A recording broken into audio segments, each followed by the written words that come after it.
네, 안녕하세요. 사보넷입니다. 여러분 반갑습니다. 오늘은 자금전표 메뉴에 대해서 설명을 드리는 시간을 갖도록 하겠습니다. 오리엔테이션 시간에도 미리 말씀드렸었지만 메인 매출 전표에 부가세 관련된 전표를 입력을 하고 그 다음에 이제 그것을 수금을 하든지 이러한 자금이 관련되는데 그 수금분계라든가 출금분계 관련된 메뉴죠. 그래서 일반 전표는 초보자분들은 들어가지 마시고 메인 매출 전표에 외상대를 걸어 놓고 그 다음에 그 외상대를 결제하는 자금전표 기능을 설명드린 바가 있습니다. 지금은 개인 사업자 분들은 어떻게 입력할 것인지 복식보기를 잘 모르신 분들을 위한 설명을 먼저 드리고요. 간단하게 빨리 말씀드릴게요. 그 다음에 복식보기 원칙대로 하는 방법을 계속 이어가도록 하겠습니다.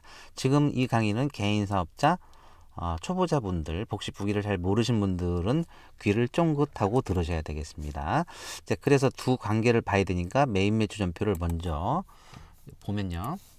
메인 매출 전표에 제가 지금 샘플로 빨간색 매출 세금계산서 3건, 11번 세금계산서 3건 입력했고, 파란색 매입 세금계산서 하나 입력했고, 카드 긁은 거 하나 한 건 입력해 놨습니다. 총 5건을 입력해 놨는데 문제는 이제 얘네들은 이제 세금계산서 정보 등등을 입력하면 되는 건데 이제 복식보기는 여기서 나타나죠.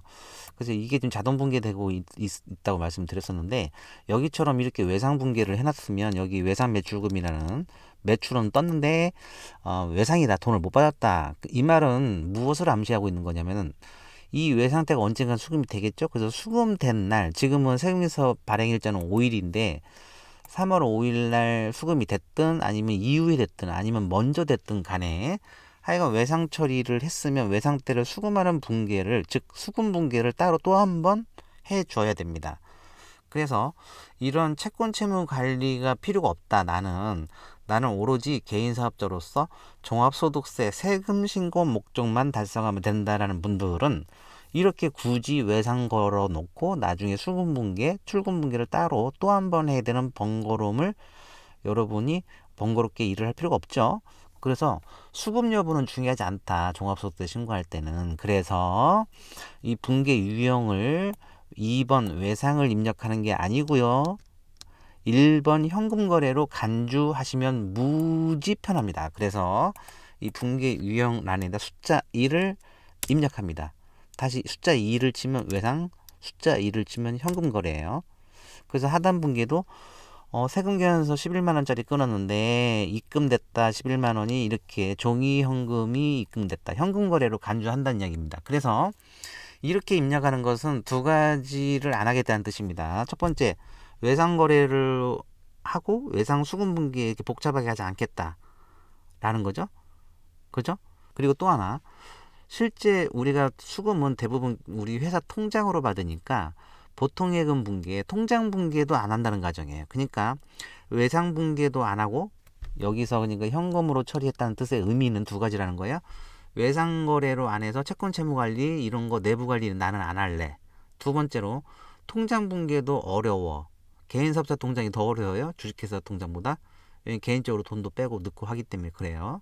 그래서 통장 분기에도 안 하겠다. 그 다음에 외상 분기에도 안 하겠다는 뜻이 있는 거예요. 그래서 한 번에 그냥 이렇게 이 건 11만원 종이현금 수금됐다고 가정을 하니까 모든 게 끝났어요. 그래서 사후 관리를 할 필요가 없죠. 수금 분기가 필요 없으니까. 자, 그래서 하여간에 이걸 다 현금으로 바꿔놓으면 현금 거래로서 외상 거래가 없다라는 건데, 이래 썼을 때 자금 전표 메뉴는 이렇게 눌러보면 지금 며칠자이냐면 3월 5일 날 5건을 다 현금 처리했습니다. 거꾸로 매입은 현금이 출금됐다고 하자는 거죠. 그래서 보시면은 네, 이 위에서부터 보면 둘이 합쳐서 11만원 이 현금 탭을 선택한 상태예요. 종이현금. 11만원 현금 받았다. 두 번째도 11만원 받았다. 세 번째는 이제 150 얼마 수금됐다. 그 다음에 출금 쪽도 두 개 합치면 각각 100하고 10만원인 것 같아요. 그래서 100만원짜리 들어왔고 10만원짜리 들어왔다. 그러니까 출금이 됐다 라는 거죠. 매입이니까. 그래서 돈 들어온 건 3건, 돈 나간 건 2건. 이 말은 뭐지? 잠깐만요. 이건 수동으로 입력한 거네요.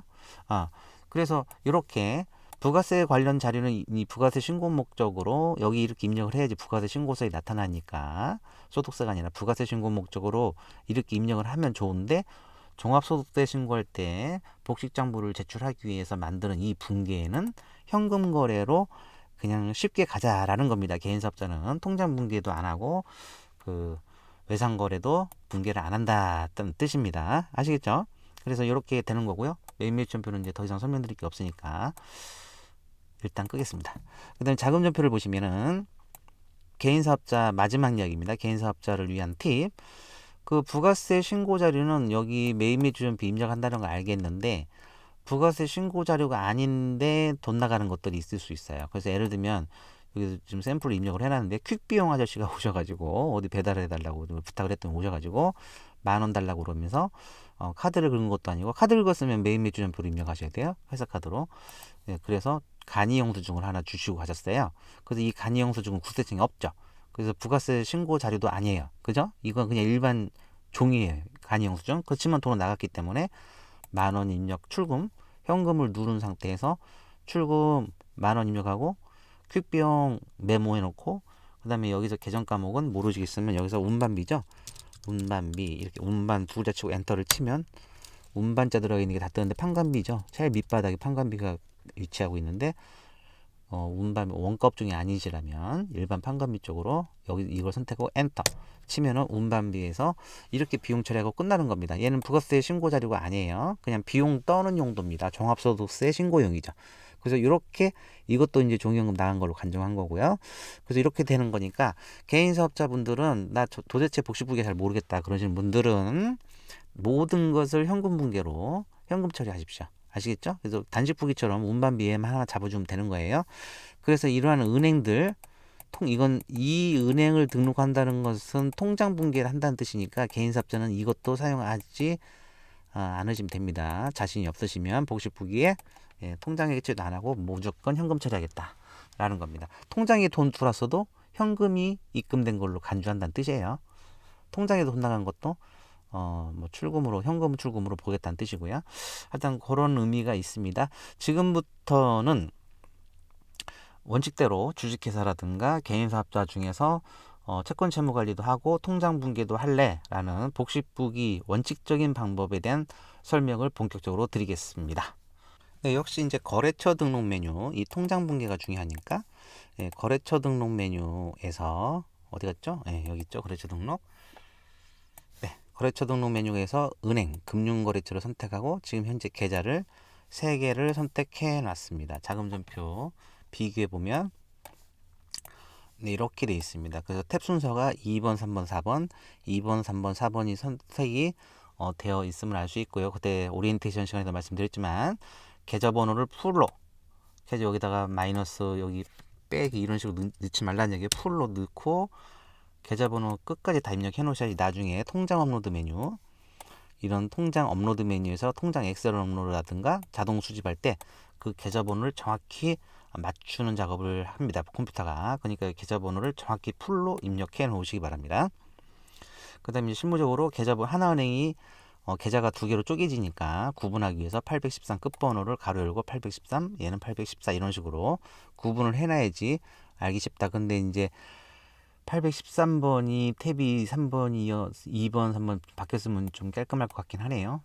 813번이 먼저 있었으면 좋겠다. 그러면 얘를 선택을 하고 2번을 먼저 보내놓고 자리를 바꿔야 되죠. 그래서 얘를 5번으로 바꿔놓고 얘를 제일 앞번호 2번으로 제가 1번을 비워놓는 이유는 있습니다. 좀 이따 설명드릴게요. 일단 2번으로 바꾸고요.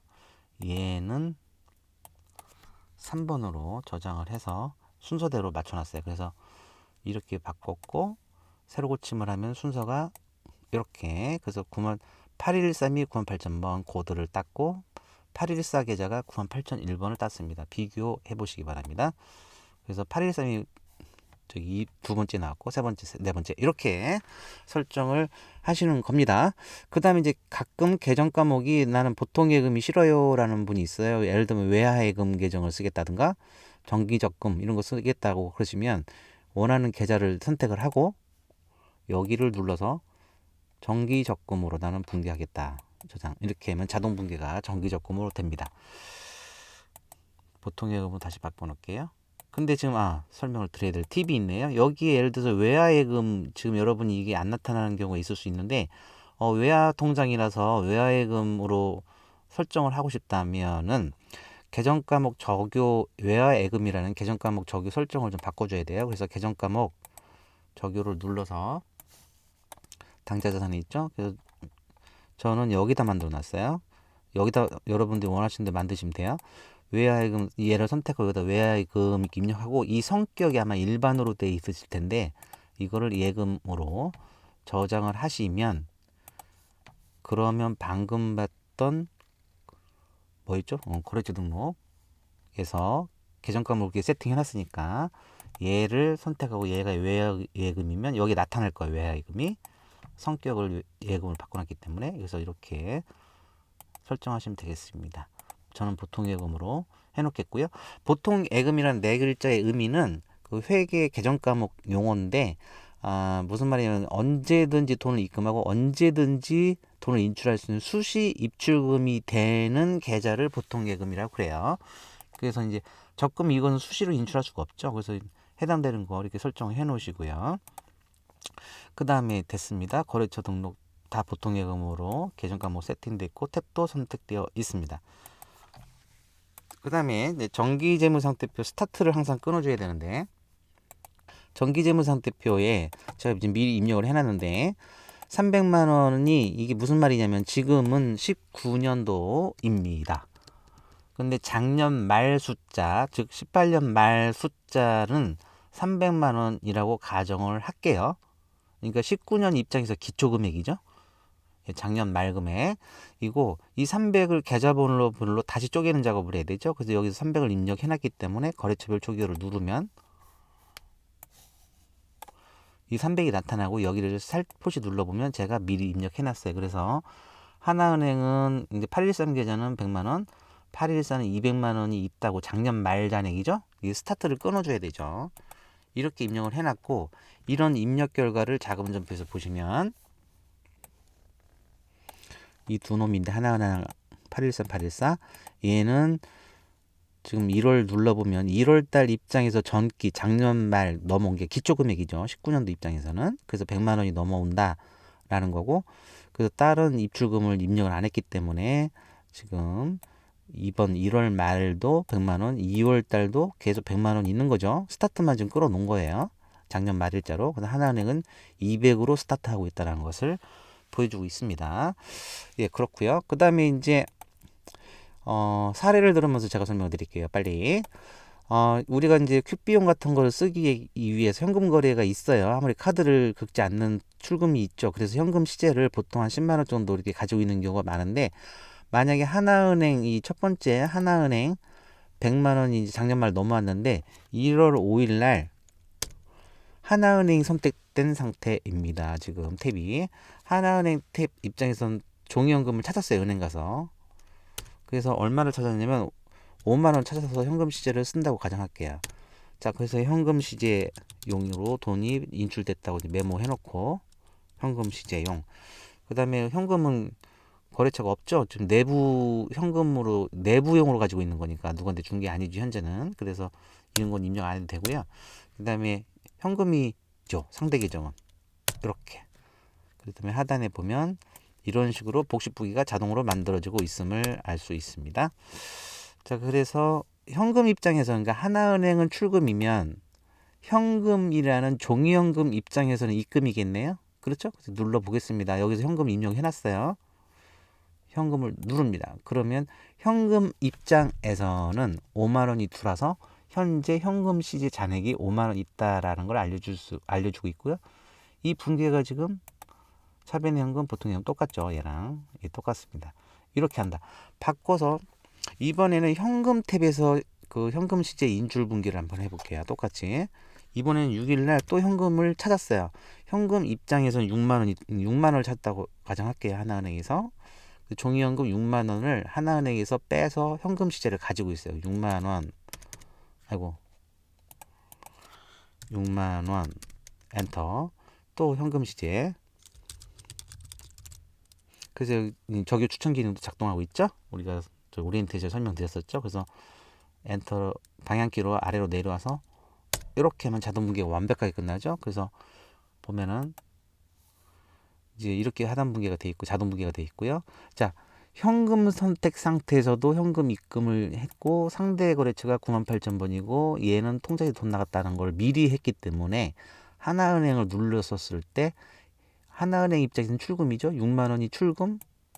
네, 하나은행 입장에서는 출금이 된 거를 알 수 있어요. 그래서 현금과 통장 인출하고의 관계를 설명드렸습니다.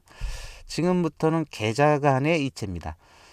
하나은행에서 기업은행으로 계좌 간 이체를 했어요. 그러니까 우리 회사 내부적으로만 돈이 움직였지 밖으로 빠져나가지 않은 것을 계좌 간 이체라고 합니다.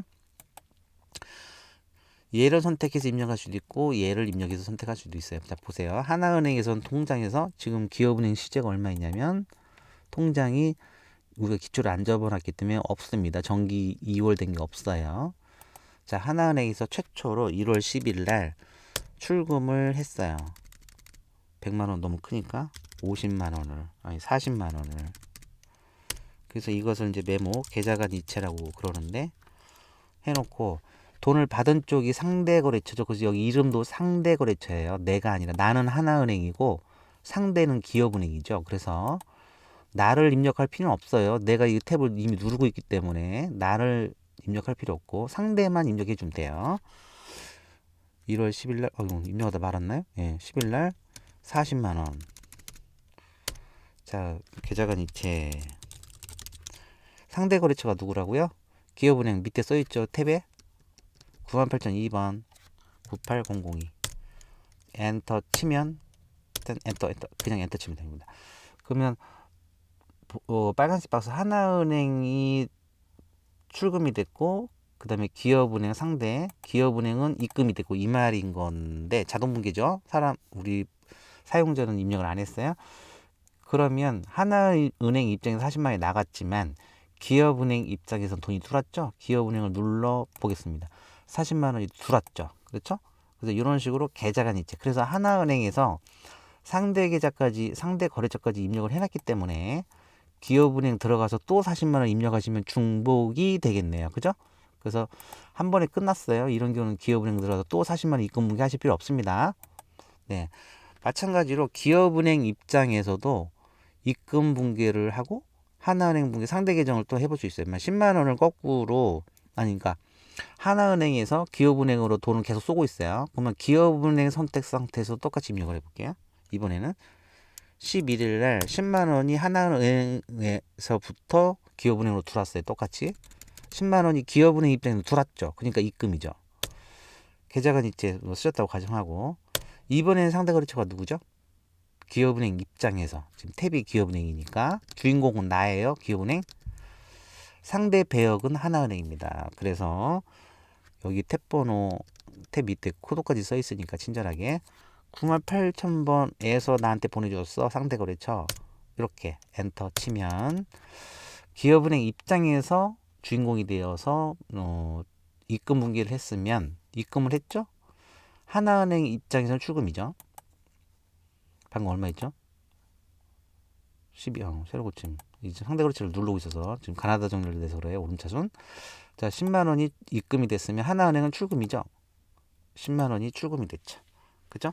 그래서 계좌간 이체는 주인공 어디든 하나은행을 주인공으로 하든 기업은행을 주인공으로 하든 입력했으면 끝나는 것이지 20만 원에서 실컷 입력해놓고 하나은행 가서 또 10만 원 입금됐다 하면 중복돼요. 계좌간 이체의 특징입니다. 한쪽 탭에서 입력하면 끝난다라는 것입니다. 아시겠죠? 그 다음에 실무적으로 전도금을 쓰는 경우가 있습니다. 뭐 박 부장님한테 전도금 10만 원을 쏴주고 박 부장님이 10만 원 종이현금 10만 원을 받아가지고 아니면 종이현금일 필요는 없죠. 박 부장님 개인 통장에 쏴준 것도 박 부장님의 개인 통장은 우리 회사 통장이 아니니까 그냥 전도금으로 하면 되는 거죠. 그래서 그러한 전도금 분기가 있는 경우를 가정하고 빨리 말씀을 드리겠습니다. 이번에도 하나은행에서 박 부장님한테 전도금을 했는데 전도금은 특징이 사후 관리를 잘해야 돼요. 박 부장님한테 전도금 알아서 쓰시라고 10만 원 주고 잊어버리나요? 아니죠. 박 부장님이 10만 원치를 쓰고 개인 카드로 극등해가지고 10만 원치 쓴 거에 대한 증빙을 회사 본사한테 갖다 줘야 되죠. 그래야지 회사 본사가 카드 증빙 개인 카드겠지만 박 부장님이 긁고 다녔던 10만 원치 쓴 거를 증빙철하고 비용을 떨 수 있는 거잖아요. 그래서 전도금 분기가 있는 경우가 있습니다. 자, 그래서 전도금 계정이 만약에 여기 탭이 있으면 좋겠네요. 현금택처럼. 그죠? 그래서 아이디어를 내서 거래처 등록을 들어가서 금융 들어가서 여기서 전도금 박 부장 전도금이 또 사람별로 여러 개가 있으면 이렇게 할까요? 박 부장 전도금 박 부장 전도금 이렇게 하고 계좌번호는 꼭 필수 입력사항이니까 하나를 뭐 샘플로 이렇게 입력해 놓으시고 그 다음에 탭이 지금 맥스 플러스 1, 맥스가 4니까 플러스 1 기능이 작동해서 5로 갔는데 우리는 1번을 그때 비워놓은 거예요. 아까 1번. 그래서 탭을 여기다가 1번 이렇게 저장을 하고 계정 과목은 이게 통장이 아니잖아요. 전도금이니까. 그래서 전도금 이렇게 물론 전도금이 안 보이지만 아까처럼 계정 과목 적용 메뉴에서 아무거나 잡고 그 성격을 예금으로 설정해 놓으시면 전도금이 작동 여기에 나타납니다. 전도금이. 그래서 앞으로 여기는 전도금이죠. 저장하고 나가서 새로 고침을 하면 여기 1번에 박 부장님이 나타나십니다. 나타나셨어요. 그래서 박 부장님 전도금 그래서 가정액 볼게요. 하나은행에서 또 출금을 했는데 12일 날 10만 원이 좀 구분을 하기 위해서 15만 원을 출금을 했는데 박 부장님이죠. 박 부장님은 지금 몇 번입니까? 코드가 98003이네요. 여기 있죠, 여기? 예, 그래서 98003 이렇게 하면 전도금까지 자동으로 잡죠. 엔터를 치면 저 분기 안 했어요. 그리고 엔터만 쳤는데 전도금을 알아서 생기죠. 거래처 잡고 네 이렇게 해서 분기가 끝납니다. 그러면 전도금 저기 박 부장님 입장에서는 하나은행은 출금이지만 전도금 입장에서 돈이 들어온 거니까 여기를 눌러보면 15만 원이 들어와 있죠. 그렇죠? 그 다음에 이제 한 달 후에 1월달 한 달 동안 쓰라고 주신 15만 원 전도금에서 이제 카드 개인 카드로 긁으신 걸 싹 가져왔어요. 그죠? 그 다음에 이제 전도금을 비용 처리를 해야 되죠. 안 그러면 계속 전도금이에요. 이 상태로 결산서를 한번 열어볼까요? 전도금이 지금 15만 원 들어왔다 이렇게 분기가 돼 있는데 재무상태표 우리 결산서에 미치는 영향을 보면 전도금 15만 원 자산으로 있습니다. 아직 비용 처리 안 했기 때문에 자산. 그래서 비용으로 떨궈야 되는데 이제 카드 영수증을 갖다 줘야지 비용 들죠. 그래서 기다리고 있었는데 1월 말일자에 이건 왜 그러죠? 아까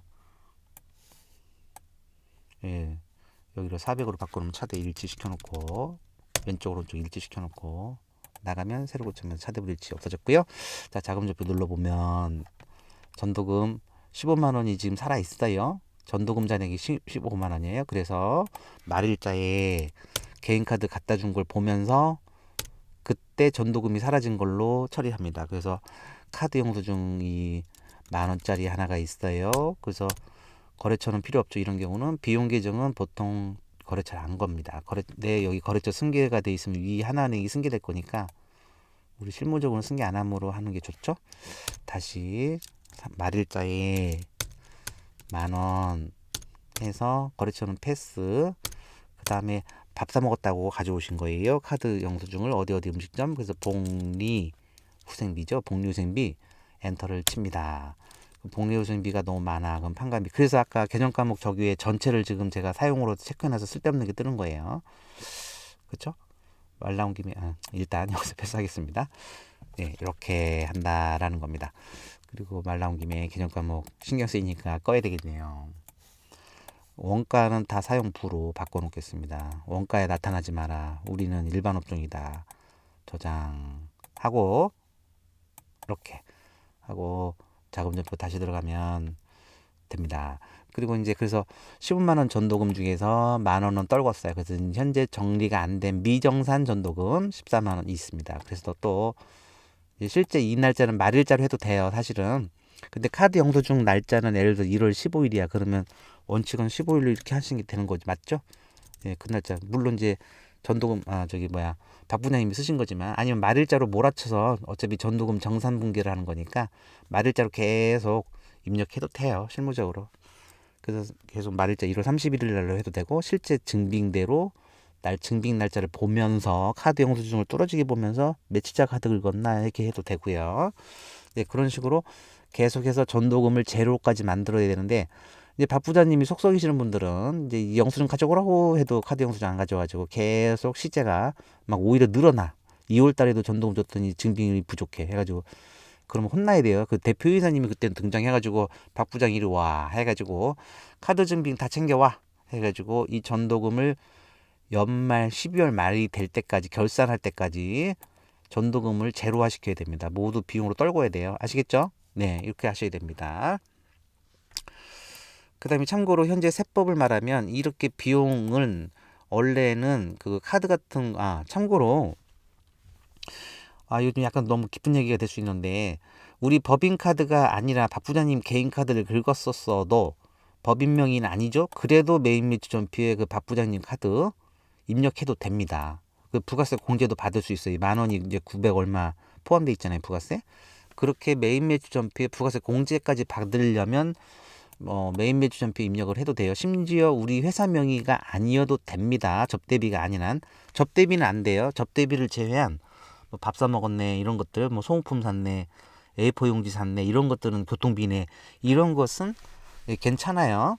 아시겠죠? 접대비 뭐 어디 거래처랑 접대했다 그것은 안 돼. 개인카드는 법인카드만 인정받고 접대비가 아닌 일반 모든 비용은 꼭 법인명의 카드로 긁으라는 법은 없다라는 건 참고하시기 바랍니다. 대표이사님도 마찬가지예요. 대표이사님도 출근하면서 깜빡해가지고 법인카드를 놓고 와서 개인카드를 긁었다. 인정받습니다. 접대비만 아니라면. 아시겠죠? 예, 그건 참고 팁입니다. 네, 그리고 이제 카드 여부도 그렇고 이제 금액 사이즈도 문제가 돼요. 세법상으로는. 그래서 3만 원 초과시부터는 적격 증빙 수치 의무가 있어요. 적격 증빙 수치 의무. 그래서 카드 개인 카드도 괜찮으니까 근데 뭐 일반 간이 영수증을 가져오셨어요. 박 부장님이 예를 들면 4만 원 썼는데 그래서 4만 원짜리 한번 해볼게요. 4만 원짜리를 비용 처리하면서 금액 사이즈가 3만 원을 넘어섰어요. 한 건당 이렇게 분기를 하면 이제 세무조사 뭐 이럴 때 3만 원 초과했네. 증빙은 뭐니? 물어봤는데 개인 카드도 없어. 그러면 그냥 종이 간이 영수증만 있어. 그러면 이거 3만 원 초과이기 때문에 요거 2% 가산세 있습니다. 얼마 안 되겠지만 금액은 이건 세법상 그런 게 있다라는 겁니다. 참고하시고요. 지금은 이제 계좌간 이체를 다시 아까 좀 제가 빼먹은 것 같은데 계좌간 이체 시에 만약에 은행 수수료 500원 뛰어가는 경우가 있어요. 그래서 13일 날 똑같이 이제 하나은행에서 기업은행으로 송금했는데 이제 가정하는 거예요. 은행 수수료 500원이 붙어서 나갔다는 경우입니다. 자, 그랬었을 때 다시 처음부터 13일 날 10,000원을 기업은행으로 송금하는데 1,500원이 나가죠. 하나은행 통장에서 이렇게 500원 은행 수수료가 나간 경우에요. 자, 그래서 상대 거래처는 98,002번 위에 보이고 있어요. 탭에 기업은행 탭 은행 거래처 코드 상대 거래처는 기업은행이죠. 자, 보통 예금이죠. 여기서 엔터를 치면 이렇게 하고 끝나요. 근데 여기를 살포시 눌러보면 1,500원이 하나은행은 나갔죠. 이건 확실해요. 근데 기업은행은 1,500원이 들어왔나요? 아니죠. 기업은행은 10,000원 들어왔어요. 이렇게 수정해야 돼요. 금액 수정을 엔터 치고 그러면 500원이 자동으로 계산되면서 여기다 계정 과목 잡으라고 설정돼 있습니다. 지금 파란색으로 여기서 은행 수수료는요. 지급 수수료라는 계정입니다. 굉장히 유명한 계정 과목이죠. 그래서 수수료 수수 엔터 치면 수수자 있는 계정 중에 얘네요. 지급 수수료 판관비에 있는 지급 수수료로 이렇게 하고 이 지급 수수료를 기업은행이 받아갔어요? 아니죠. 하나은행이 받아갔죠. 500원 뛰어갔어요. 이렇게 하는 게 FM 분기입니다. 아시겠죠? 그래서 하나은행은 1,500원 나갔고 기업은행은 10,000원 들어왔고 은행 수수료 500원은 하나은행한테 뜯겼다. 이 말입니다. 엔터 치고 넘어갈게요. 자, 이런 경우가 있어서 은행 수수료가 계속 출금이 되면 복잡하니까 여기 수수료를 체크하면 어떻게 달라지는지 볼게요. 똑같이 입력하겠습니다.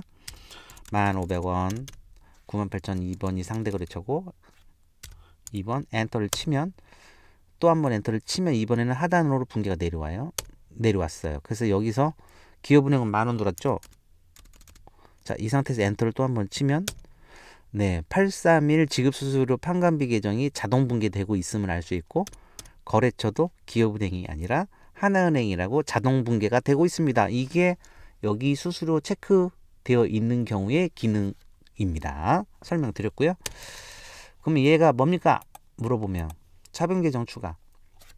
뭐냐면 우리가 외상대를 갚았다고 가정할게요. 이번에는 20,000원이 출금이 됐는데 하나은행에서 거래처는 101 거래처, 그리고 이제 미지급금도 좋고 외상매입금도 좋고 실제 이제 자동 붕괴가 추천되고 있는데, 하여간 이 상태에서 엔터를, 만약에 미지급금이 아니라 외상매입금이 맞으면 외상매 이렇게 수정하시면 돼요. 외상매입금, 외상대를 갚은 거죠. 자, 그래서 이렇게 하고, 지금 뭐 설명드리려고 말했죠? 차변 계정 추가. 죄송합니다. 깜빡했어요. 차변 계정을, 근데 어떤 이유로 20,000원은 그 안녕 주식회사한테 이제 송금을 했는데, 이 사람들이 나눠 가지면서 우리 입장에서 세금세를 두 군데서 받았는데 이제 한 군데다 몰아쳐서 준 거예요. 그래서 이 안녕 주식회사한테는 원래 15,000원 주는 게 맞고, 회계상으로는 통장은 20,000원 한 번 나갔지만 자기들이 나눠 쓰겠지. 하여튼 회계적으로는 안녕 주식회사 외상매입금 15,000원 출금이 된 거고, 또 외상매입금인데 얘는 다른 거래처, 예를 들면 102번 거래처 뭐가 있을까? 홍길동. 그럼 여기서 몰랐다고 하면 홍기를 치고 엔터 치면 이렇게 먹죠. 그래서 20,000원이 출금됐으나 차변이 거래처별로 2개가 나온다. 쪼갠다. 그래서 차변 계정 추가입니다. 추가. 이 기능이에요. 이런 경우에는 차변이 2개 있을 때 이렇게 작동한다라는 겁니다. 만약에 차변 계정 추가가 안 돼 있으면 선택을 하고 여기서 금액 수정해서 하는 방식인데, 이제 엔터 치면 자동으로 이렇게 쪼개지는 기능이 있다라는 거 이제 말씀드립니다. 만약에 아무것도 체크 안 돼 있으면 하단으로 내려오질 않죠. 커서가. 입증해 볼게요. 20,000원 101, 그 다음에 여기서 그냥 엔터 치면 그냥 하단으로 안 내려가고 붕괴는 끝났다, 차변 하나로 끝났다라는 가정이죠. 그래서 바로 여기에 커서 위치하죠. 하단으로 이렇게 얘가 여기를 내려오질 않아요. 그런 의미입니다. 이 차변 계정 추가. 대변도 하단으로 내려가서 대변 쪽을 추가해라, 이런 뜻입니다. 그래서 이런 체크박스 기능이 있다라는 거 팁 설명드렸습니다. 네. 방금 그 안녕 주식회사를 입력을 했더니 왜 이 미지급금이 자동 추천됐는지를 보겠습니다. 메인 매출 전표 입력에 보시면 제가 안녕 주식회사만 더블 클릭해가지고 좀 소팅을 해놨는데요. 메인 매출 전표 메뉴에요. 여기서 붕괴를 쭉 이렇게 했는데, 입력 시간을 잠깐 볼게요. 이렇게 했는데 최근에 입력한 게 얘네요. 4개 총 4개 중에서 얘입니다. 얘 18일 가장 늦죠? 최근이죠?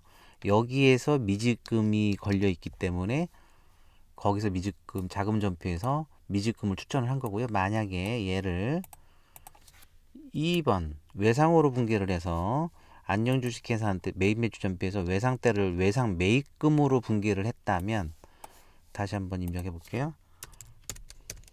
30,000원 101 엔터를 치면 외상 매입금이 추천됩니다. 그래서 원리가 뭐냐면은 이 부가세 전표 입력하는 매입 매출 전표에서 안녕 주식회사한테 걸어놓은 붕괴가 어떨 때는 미지급금, 어떨 때는 외상 매입금 이런 식으로 섞여 있다면 최근에 입력한 계정 코드를 추천하고 있음을 알 수 있습니다. 아시겠죠? 그래서 이게 지금 우리 자금 전표의 놀라운 기능이라고 말씀드렸었죠, 오리엔테이션 시간에. 그래서 굉장히, 그래서 입력 속도가 굉장히 빨라요. 그래서 외상대를 30,000원 했는데 여기서 거래처를 사용자는 거래처만 입력했을 뿐인데 외상 매입금 자동 붕괴가 차변 대변이 동시에 되고 있습니다. 그래서 이걸 무붕괴 기능이라고 그랬죠. 사용자는 차변 대변 어떤 입력 행위를 하지 않았어요. 엔터만 쳤어요. 거래처 입력하고. 그랬더니 끝났다. 끝났죠. 이런 놀라운 기능이 있고요. 적요 추천 기능을 아까 말씀을 살짝 드렸던 것 같은데, 다시 한번 저기 위에 현금 시제 계좌 간 이체, 계좌를 한번 줘볼게요. 그래서 계좌, 그럼 뜨고 자기가 원래 저기로 쓰고 싶었던 건 계속 쓰세요. 일단 이렇게 하고 방향키로 아래 방향키죠. 아래 방향키를 살짝 누르면 올라탑니다. 얘를. 그래서 이 상태에서 이게 맞으면 엔터를 치고 아까 거기서 안 맞으면 그냥 패스 하시면 됩니다. 이렇게 하면은 은행 거래처 상대하고 얘가 그 적유 추천 기능이 작동해서 얘랑 똑같이 입력이 되는 거죠. 똑같이. 그죠? 네, 똑같이 입력됩니다. 그리고 만약에 한 번 더 얘를 계좌간 이체인데 예를 들어 얘를 저기 기업은행이죠. 98001로 수정해 놓을게요. 98001. 자, 이랬었을 때 또 계좌간 이체를 치면 같은 계좌간 적요가 이렇게 있는데 두 놈이 있는데 얘는 보통액은 보통액음이지만 얘는 하나은행이고 얘는 기업은행이에요. 그럼 두 개가 추천될 거예요. 예, 계좌간 이체 치고 두 개가 떴죠? 그래서 이 중에서 골라 어떤 놈이냐 해서 맞는 것을 방향키로 선택을 하고 엔터 치면 되겠습니다. 이러한 적요 추천 기능이 있고요. 이게 싫으시면 이걸 체크하면 그 다음부터 작동 안 합니다. 추천 기능 미사용이니까요. 그렇고 그 다음에 이제 이 필드 현장 건설에서는 이렇게 현장명을 입력할 수 있게끔 되어 있고요. 이게 싫으시면 입력 시간으로 바꿔놓으면 이 전표 입력 시간이 지금 보이고 있습니다. 지금 9월 27일 새벽 1시에 촬영하고 있습니다, 여러분. 근데 입력 방법도 이제 수동으로 땀 흘려서 손가락으로 입력했다는 뜻이고, 메뉴는 자금전표 메뉴에서 입력했다라고 보여주고 있습니다. 됐죠? 그래서 이렇게 되고, 그 다음에 이제 자금전표의 두 번째 이 거래처 추천 기능, 계정 과목 추천 기능 설명 드렸고요. 그 다음에 잔액 기능, 앞서 말씀드렸지만 굉장히 중요하죠. 그래서 이 하나은행 입장에서 1월 15일 날 79,000원의 통장 잔고가 있는데, 그 작년 말에 넘어온 것부터 플러스해서 100만 원에서 5만 원씩이 출금되어서 점점 줄어들고 있네요. 그래서 이 79,000원으로 끝났기 때문에 실제 여러분이 쓰시는 통장 잔고랑 비교를 해보세요. 그럼 1월 15일 날 79,000원이 아니라면 뭔가 오류가 있었던 거죠. 그래서 이게 원래 얘가 3,000원인데 3만 원으로 금액을 0을 하나 더 쳤다거나 아니면 특정 행을 엑셀 그 인터넷 뱅킹에서 봤을 때 출금액이 뭐가 하나가 빠졌다거나 뭐 이런 식인 거니까 내가 어느 날짜부터 통장 잔고가 안 맞는지를 추적해 보시면 되세요. 아시겠죠? 예, 여기까지 설명을 계속 드렸고요. 네, 다음은 그 실무적으로 꼭 필요한 경우가 두 가지 경우가 생길 겁니다. 통장 이런 붕괴를 할 때요. 예를 들면 4만 원이 나갔는데 아직 원인을 모르는 경우예요. 돈은 나갔는데 이 돈이 왜 나갔더라? 근데 통장 잔액을 맞추는 작업을 쭉 해야 되는데 진도로 나가야 되겠는데 이 4만 원이 원인 불명이라서 여기서 멈춰요. 그러면 안 되겠죠. 우리 실무적으로 진도는 빨리빨리 나가야 되니까. 그래서 아까 아이디어를 내보세요. 박 부장님 전도금처럼 뭐를 탭을 하나 만들어 놓은 거예요. 아직 확인이 안 된 거, 이 통장에 돈이 나갔는데 입금도 마찬가지고 원인 불명인 것들을 모아놓는 미확인, 전도금이 아니라 미확인 이라는 기능을 우리 실무적으로 많이 씁니다. 이거 선수들이 많이 쓰는 건데. 그래서 계정 과목 적요 미확인 계정을 일단 한 만들어내야 되겠어요. 통장에 돈 나갔는데 일단은 모르겠다. 그런 경우를 대비해서. 그래서 뭐 보통은 당좌자산 계정을 써도 되죠. 여기서 미확인이 있을 건데 제가 만들어 놓은 것 같은데 여기 있네요. 하나 만들어 놓으세요. 그리고 얘를 저기 자금제비 보이게 하려면 성격을 예금으로 만들어야 된다고 성격을 바꿔놓고 저장. 미확인 계정을 하나 만들었어요. 사용자 설정 계정 과목 중에서요. 그리고 대표이사님이 돈 빼간 것도 관리를 해야 되죠. 그래서 가지금도 있네요. 그래서 이게 가지금 얘는 성격을 바꿀 수가 없는데 그러면 이 자금전표에 가지금을 보이게 하려면 계정 과목 하나 만들어야 되겠네. 그래서 여기도 하나 만들어 놓을게요. 체크해 놓고 143번은 가지금이라고 해 놓을게요. 그 다음에 성격도 예금으로 해놔야지 미확인하고 가지금이 보일 겁니다. 그래서 미확인 가지금 설정해 놨고요. 얘는 끄겠고요. 계정 과목. 그 다음에 거래처 등록을 해놔야 되겠죠. 은행 거래처. 는 아니지만 편법으로 하는 거죠. 응용하는 거죠. 그래서 여기다가 미확인 하나 만들어요. 그래서 계좌번호 2 그다음에 저장하고 얘는 미확인 계정은 제일 마지막에 보이면 되는 거니까 탭을 넉넉히 뭐 20번 이런 식으로 뒤를 책 뒤에다 빼놓을게요. 해놓고 계정 과목을 미확인은 보통 예금이 아니죠. 미확인 여기 떴죠. 아까 계정 과목 설정해놔서 그래요. 저장 이렇게 해놓고 그 다음에 대표님이라고 할까요? 뭐라고 할까요? 이름을 사장님이 돈 빼간 거 관리하려고요. 그래요. 실무적으로 가제급금 김대 이거 너무 길어지는데 탭이 그러면 안 돼요. 가제급금 이렇게 하고 얘는 계좌번호 필수 입력사항이니까 하나 넣어놓고 저장 해놓고 얘는 지금 가지금도 헤드 얘는 19번 아까는 20번이었는데 19번으로 탭을 설정해 놓고요. 저장 이렇게 하겠습니다. 닫고 자금전표에 새로 고침을 누르면 이렇게 붙었어요.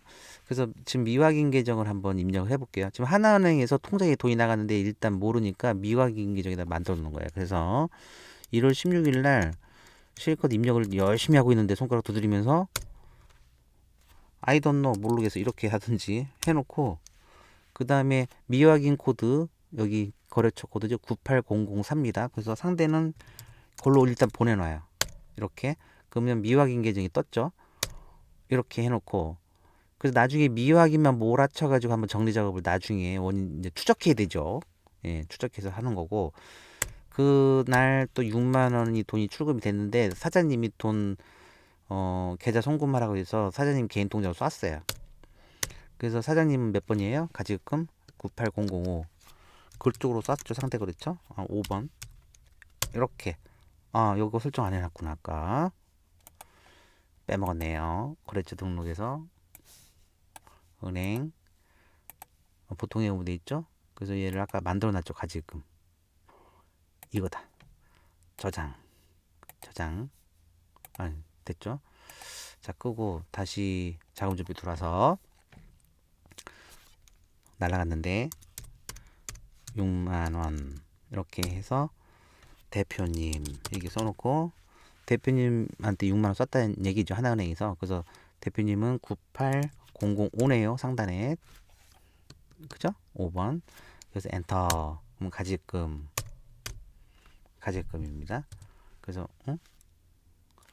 제가 또 그걸 안 해놨나요? 했던 것 같은데 미확인이 체크를 안 해놨네요. 저장됐고요. 자금전표 다시 들어옵니다. 그래서 다시 입력하면 6만원 98005 가지금 이렇게 해놓는 거죠. 그래서 가지금 입장에서 6만원이 들어왔죠. 여기 눌러보면 가지금이 발생을 했어요. 그래서 가지금 잔고가 6만원 있어요. 그래서 이 세법상 인정이자라고 그래서 회사 돈 빌려 가신 거잖아요. 가지금이란 말은 대여금이에요. 그래서 사장님이 이자도 갚아야 됩니다. 나중에 일수계산해서 가지금 인정이자라고 해요. 인정이자.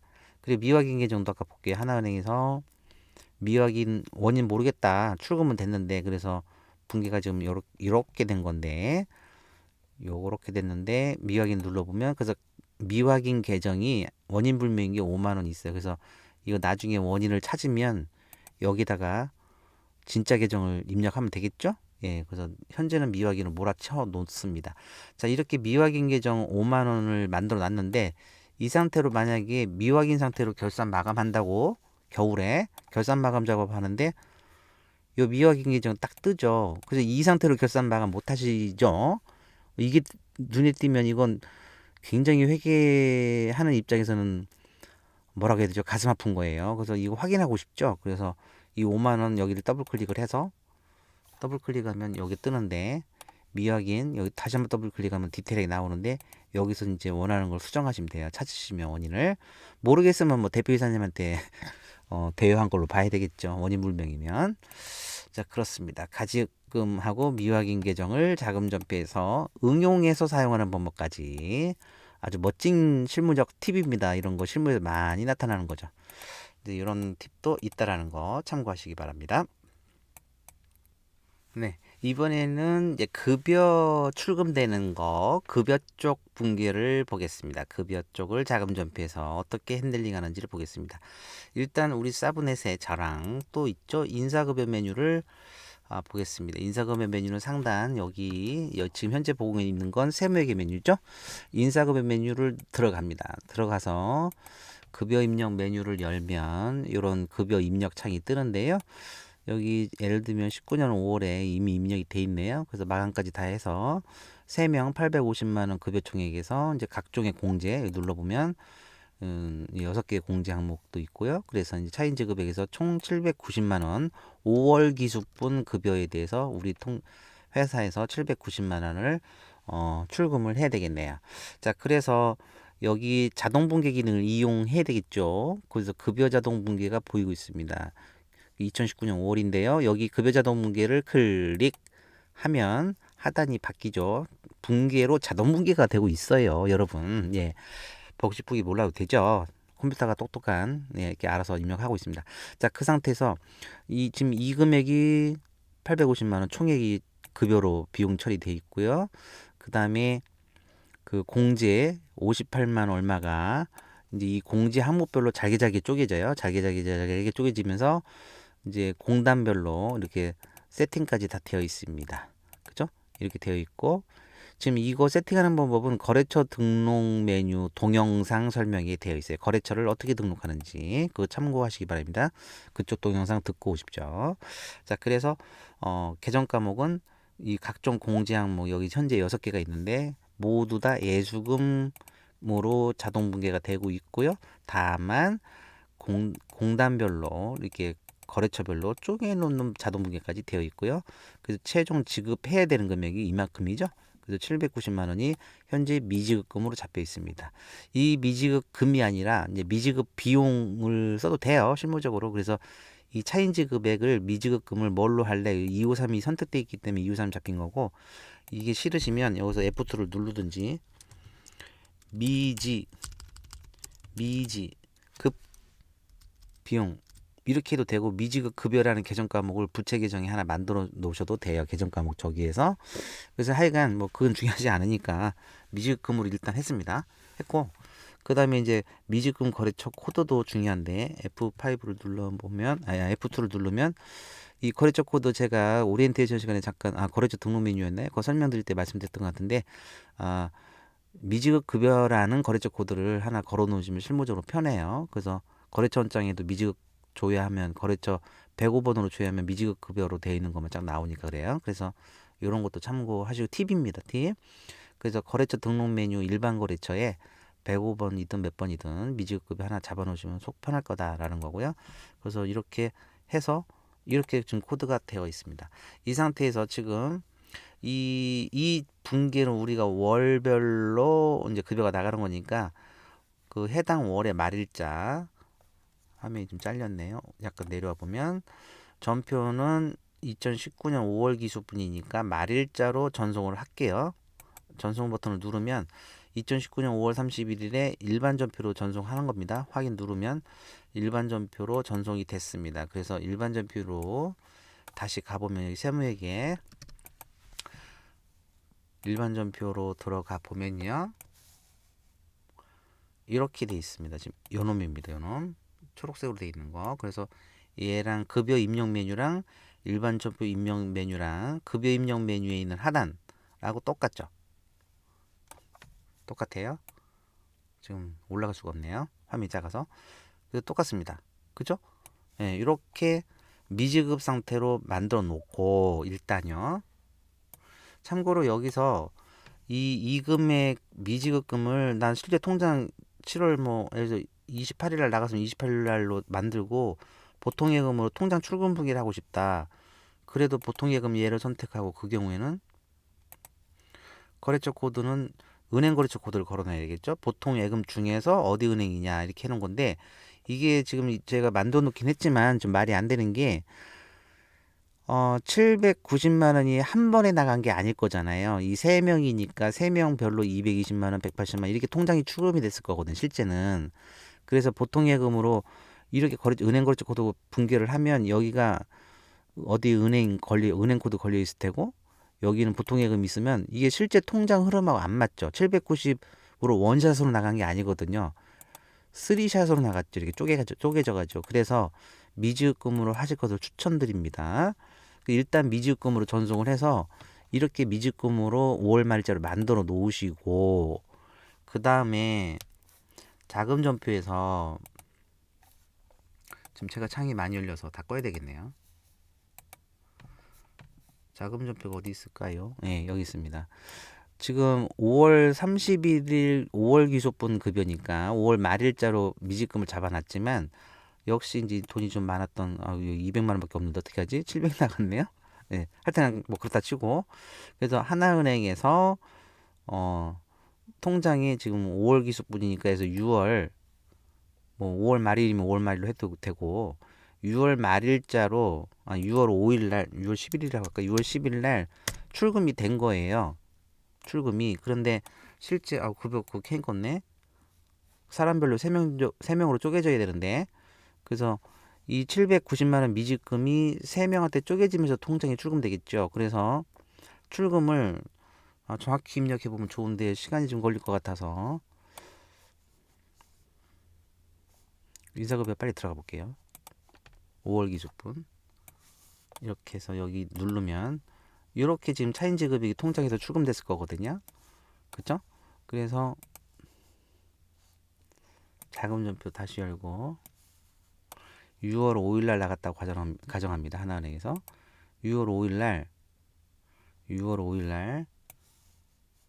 이 급여 입력 자료를 전 듀얼 모니터를 쓰기 때문에 지금 급여 입력 메뉴가 보이고 있는데요. 여러분은 참으십시오. 6월 10일 날 출금이 김수경 씨한테 2237840이 나갔어요.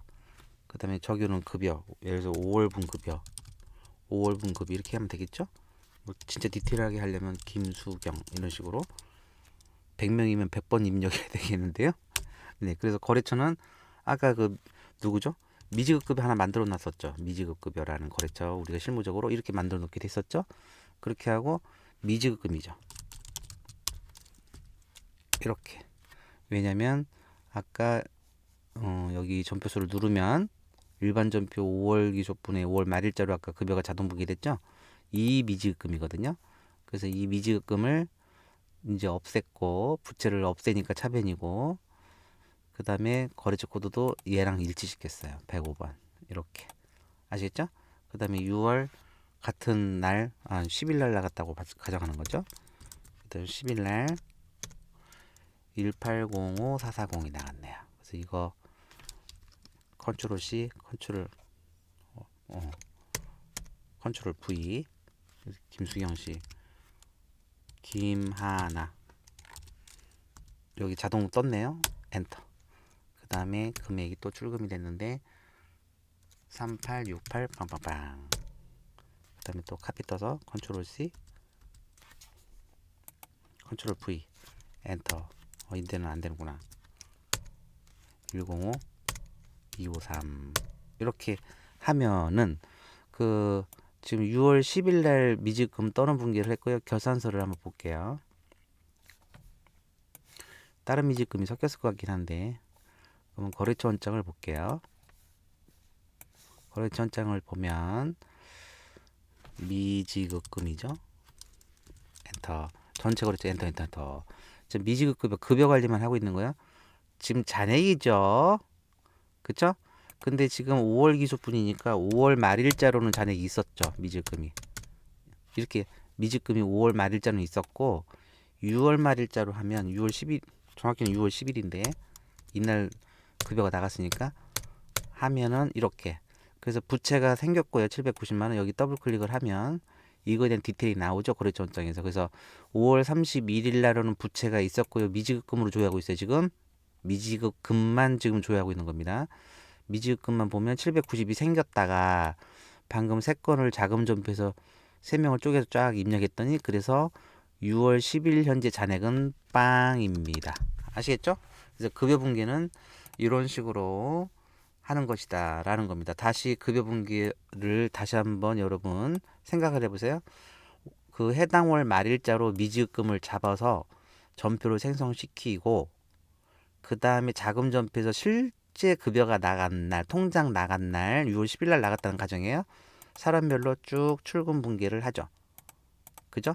그래서 미지금이 사라집니다. 그래서 여기를 거래처 원장 K 눌러보네. 여기 우리가 막강한 기능 사브넷의 거래처 원장 기능이 전표 입력 메뉴 있죠. 여기를 누르면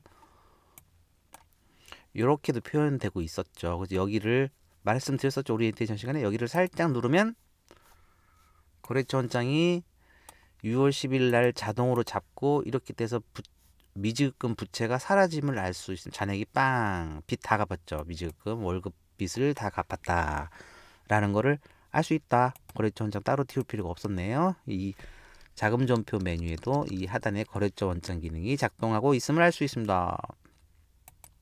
그리고 이제 이것은 월급을 준 게 있고 또 이제 우리 그 급여에서 아까 방금 요거 기억나세요? 예수금 5월 기초분 5월 말일자로 이렇게 해서 이제 이 미지금은 5월 말일자 있었지만 다 그 6월 10일 날 갚아서 엎어서 미지금 잔액이 빵을 만들었고 이 예수금도 납부해야 되죠 공단에다가. 그래서 부채로 일단 쫙 잡아놨죠 5월 말일자로. 그리고 이제 6월 10일 날 예수금을 송금을 하면은 같은 방식으로 예수금 출금 분기를 공단별로 잘게 쪼개가지고 출금 분기를 해야 되겠죠. 그래서 이게 너무 많아서 다 입력할 수가 없어서 이 원리대로 똑같이 입력하시면 돼요. 그래서 6월 10일 날 출금이 됐는데 이거 금액을 맞춰야 되는데 이제 대신 그 금액은 그 회사 총액으로 이건 사람별로 쪼갤 필요가 없죠. 예수금은 공단에 우리 회사 전체 직원 거를 한꺼번에 납부를 하기 때문에 그죠? 그래서 일반 전표랑 같이 띄워놓고 보면 5월달 여기 눌러서 이 예수금 요놈 그래서 얘를 보면서 그래서 듀얼 모니터를 쓰시면 되게 좋아요. 하나는 이게 비교해가면서 같이 입력할 수 있기 때문에. 그래서 모니터 하나 쓰시면 요즘 사무실 환경 되게 안 좋은 거예요. 듀얼 모니터 두 개로 설정하는 게 좋습니다. 그래서 예를 들면은 국민연금공단 저 20만 원, 200, 500원 출금이 됐다. 근데 이제 사실은 더 많이 나가죠. 회사 부담분까지. 그래서 실제 출금이 예를 들어 지금 뭐 40만 원이 나갔다. 예를 들어서 공단에 국민연금공단에 회사 부담분 해가지고 여기다가 메모를 알아서 쓰시고 연금 뭐 이런 식으로 매달 분연금 해서 해놓고 공단 번호가 몇 번이에요? 거래처 코드가 1002번이네요. 1002번 이렇게 하고 그 다음에 예수금이죠. 254 이렇게 하면 되는 것이죠. 그 대신 여기가 지금 이렇게 되면 예수금을 잡기는 직원한테 예수한 건 20만 2,500원인데 회사 분담분이 있으니까 직원한테 뜯은 공지한 것만 202500이었나요? 이렇게 돼야 되겠죠? 202500. 그래서 신납부액에서 직원 공지액 여기 아까 여기 급여 입력 메뉴를 봐도 되고요.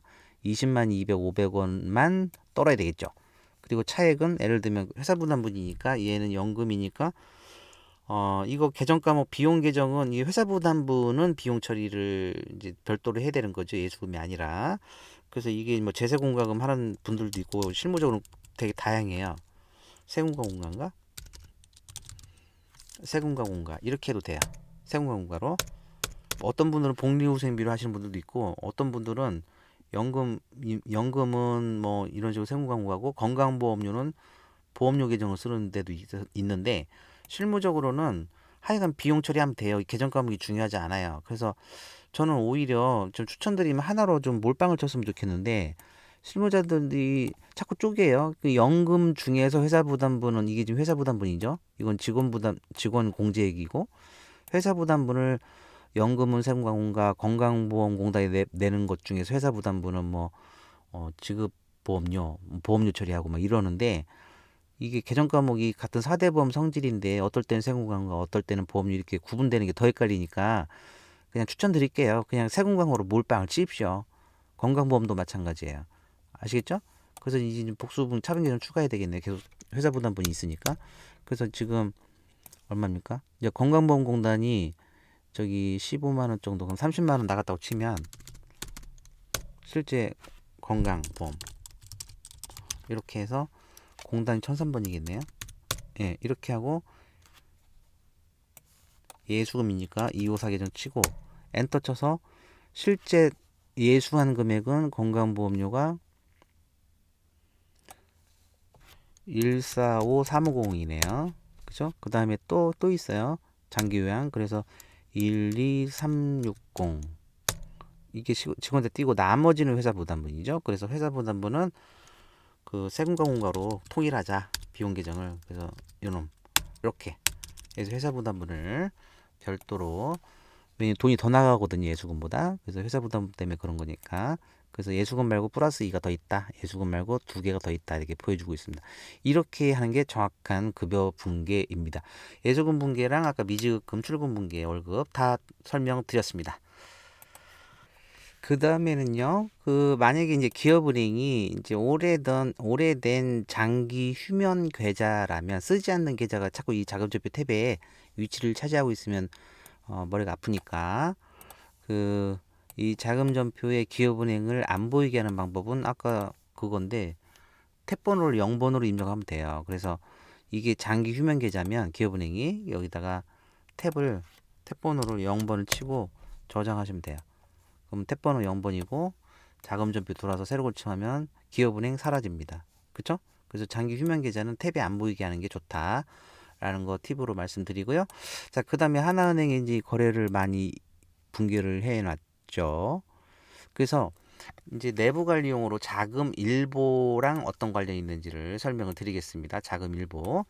자금일보 여기에 있습니다. 상단에. 그 자금일보를 누르면 이제 결제자 담당 이런 거 이거 다 수정하실 수 있어요. 부장, 과장 3명까지 되는데 현재는. 그래서 이렇게 직책 명이 다르면 여기다 입력을 하시면 되고, 그다음에 결제자가 이제 홍길동 이렇게 쓰시면 되고요. 저장해 놓고요. 한번 저장을 해 놓으셔야지. 그다음부터 저장 안 해도 돼요. 한 번만 저장하시고, 자금 일자가 자동으로 잡았네요. 지금 2019년 6월 12일에 자금 일보를 만들고 싶다면 선택이 일보가 있고 주보가 있고 월보가 있고 기간별은, 여기 기간별을 누르면 내가 원하는 기간 10일부터 언제부터 언제까지 이렇게 기간을 내 마음대로 건드릴 수 있어요. 시작과 끝을. 네, 그런 기능이 있고, 일보든 주보든, 주보는 내가 지금 선택한 날짜가 6월 10일이니까 이 자금일자가 있는 자금일자부터 플러스 6일까지를 길게 이게 일주일치를 잡아주는 개념이에요. 근데 월보도 마찬가지. 지금 6월 10일이니까 자금일자가 포함된 월, 6월 1일부터 6월 말일까지 월보 작성도 가능합니다. 그래서 실무적으로 일보를 쓴다고 가정하고 매일매일 사람한테 보고 하는 거죠. 오늘 우리 자금 계정이 어떻게 입금이 있었고 출금이 있는지. 그래서 볼게요. 확인을 누르면 밑에 여기가 떴는데 X를 불러오고 있습니다. 네, 이렇게. 이 참고로 제한된 보기 이거 뜨는 경우에 자꾸 뜨는데, 처음에 엑셀 설정을 하실 때 다시 한번 눌러보면, 자금일보 누르면 여기 제한된 보기 해제하는 방법이 있습니다. 이거 클릭해서 그 방법 따라서 엑셀 설정을 바꿔 놓으시면 그게 안 뜹니다. 그 다음부터는 참고하시고요. 그 다음에 하여튼간 이렇게 떴어요. 그래서 자금 일자, 오늘은 2019년 9월 27일이고 수정하시려면 수정하시고요. 자금 일자, 6월 10일 자금 일자를 보면 우리 사브넷은 또 총괄표가 있고 디테일이 있죠, 항상. 그래서 하단은 디테일, 상단은 숲, 아래는 나무. 이건데 지금 우리 하나은행 814번 계좌 얘네요. 그래서 얘가 6월 10일 현재 여기 똑같이 있죠. 전일 잔액은 207만 원에서 오늘 출금액이 860만 원 돼서 지금 아까 이제 잔고가 부족해서 그랬는데 마이너스 650이다라는 걸 알려주고 있고, 이거에 대한 디테일이 밑에 여기 나옵니다. 814번 계좌. 그래서 207만 원 얘랑 같고요. 800만 원 얘랑 같고요. 얘랑 같아요.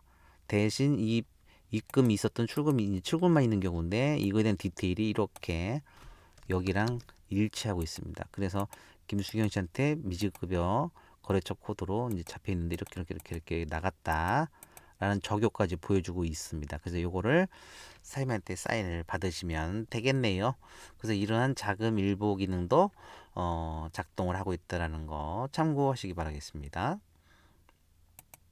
그 다음에 지금 마이너스 통장 관계를 설명드리겠습니다. 마이너스 통장. 지금 마이너스 통장은요, 원래는 단기 차입금 계정을 쓰는 게 맞는데, 그 마이너스 통장이지만 플러스일 때가 있을 수 있잖아요. 항상 마이너스라는 법은 없어요. 그죠? 그래서 마이너스 통장인데 성질이 통장 잔고가 플러스야. 100만 원 있어요. 그때는 보통 예금 분기를 하다가 얘가 마이너스로 떨어졌을 때 단기 차입금, 은행에서 일종의 빌린 거니까 마이너스 통장도, 그래서 단기 차입금으로 분기하고. 근데 계정 과목 그 은행 거래처는 코드가 하나인데 플러스일 때는 보통 예금, 마이너스 때는 단기 차입금 이런 식으로 분기하는 게 아닙니다. 실무적으로. 그럼 어떻게 하냐고요? 수시 입출금 성격이라는 게 더 중요한 거니까 그냥 계속 보통 예금으로 분기하시면 돼요. 지금이 딱 좋은 상태네요. 지금 말하다 보니까 그러네요. 자, 보세요. 얘가 하나은행 814번 계좌, 얘가 마이너스 통장이라고 가정해 볼게요. 그래서 원래 작년 말에는 200만 원으로 넘어왔는데 6월 달에 이거보다 더 이제 지하를 뚫고 내려갔어요. 마이너스로. 이게 마이너스 통장이잖아요. 그렇다고 해서 분계가 대변에 언제까지가 처음부터 마이너스였네. 한번 나가자마자 마이너스네. 근데 하여간 어떨 때는 단기차 입금, 어떨 때는 보통 예금, 이게 바뀌는 게 아니라는 거예요. 그래서 이 거래처 이 98,001번 814번 하나은행 계좌는 한번 보통 예금으로 태어났으면 계속 보통 예금 처리를 하는 거예요. 그리고 이게 만약에 6월 10일이 아니라 12월 말일이라면 12월 말일 날 마이너스로 끝났어요. 12월 말일 날 결산하려고 그러는데 마이너스로 끝났어요. 그러면은 그래서 12월 말일자로 지금 마이너스 650이 있다고 가정할게요. 그러면 12월 31일 날 입금된 걸로 간주해요, 일단. 그래서 이렇게 되면은 그 다음에 상대 거래처는 98,000번, 예, 몇 번이었죠? 98,001번 해도 되고, 이렇게 여기를 단기 차입금 이렇게 하면은 새로 고침해도 12월 말일 밤 12시, 이제 새해 뜨기 직전입니다. 밤 12시 현재 통장 잔고가 빵이 되죠. 그래서 보통 예금이 빵이 되고 대신 그 마이너스 650만 원이 차입금으로 갔어요. 그래서 결산서 지금 다른 계좌랑 섞여서 그러는데 이제 정확히 맞진 않겠지만 하여튼 요건 플러스인 계좌만 남고요. 마이너스인 계좌는 빵이 됐으니까 얘는 없는 거고 차입금이 이렇게 태어납니다. 아까 마이너스 금액만큼 12월 말일자로 보통 예금은 빵을 만들어 놨고요. 대신 650만 원 정도를 부채죠. 은행에서 빌린 거죠. 마이너스 대출. 이렇게 된 거죠. 이렇게 분기하는 거예요. 막판에 연말에 마이너스를 정리해서 빵을 만든다. 마이너스를 플러스로 넣어서 빵을 만들어주고 마감하는 것이다 라는 겁니다. 그래서 기중에는 마이너스 통장도 아까 봤듯이 뭐였죠? 얘였네. 예. 마이너스를 계속 무시하세요. 아니 그 실제 마이너스 통장이겠지. 이게 마이너스니까. 그래서 이대로 그냥 보통 예금으로 계속 갑니다. 그래서 연말에 보통 예금 빵 만들고 잔액 마이너스를 0으로 만들어주고 그 다음에 단기 차입금으로 마지막 대체 분기를 하면 끝나겠습니다. 여기 12월 말일자로 이렇게 해놨어요. 이 마이너스를 아시겠죠? 네, 이렇게 설명을 드립니다. 아유, 가게하다 보니까 뭐 1시간 8분이 됐네요. 자, 자금전표에 대해서 아주 설명을 상세하게 잘 드린 것 같아요, 여러분. 자금전표 메뉴 설명 여기서 마치겠습니다. 다음 시간에 다른 강의로 찾아뵙겠습니다. 감사합니다, 여러분.